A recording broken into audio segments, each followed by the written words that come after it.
trabalho para vocês no vídeo. Espero que vocês gostem. Você sabe que eu fico feliz que vocês verem isso? Essa é uma saudade. O que eu acho? Quer dizer, eu sempre me sinto um pouco esquisita por não conseguir seguir em frente. Você sabe que as pessoas têm um caso, que é o mesmo num relacionamento de amor, mas que também esquecem tudo. Seguem em frente assim como quem troca de roupa, como quem troca a marca do café. Não consigo, cara. Eu não consigo fazer isso. Aliás, eu sinto que eu nunca consegui esquecer ninguém com quem eu estive. Porque cada pessoa tem qualidades muito específicas. Não dá pra esquecer ninguém.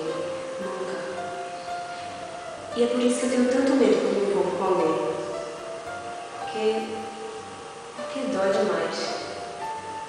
Você sabe que eu evito até uma transa sem compromisso? Na verdade, eu não faço isso porque eu sei que depois eu vou lembrar das coisas mais bobas daquela pessoa. Na verdade, eu acho que eu sou uma obcecada por pequenas coisas. Talvez eu seja louca. Você sabe quando eu era pequena, a minha mãe me dizia que eu sempre chegava atrasada na escola. Aí um dia ela me seguiu para saber por quê. Aí ela viu que eu ficava olhando as frutas caindo das árvores e rolando no chão. As formigas atravessando a calçada. A sombra de uma folha no tronco de uma árvore. Sabe assim, pequenas coisas.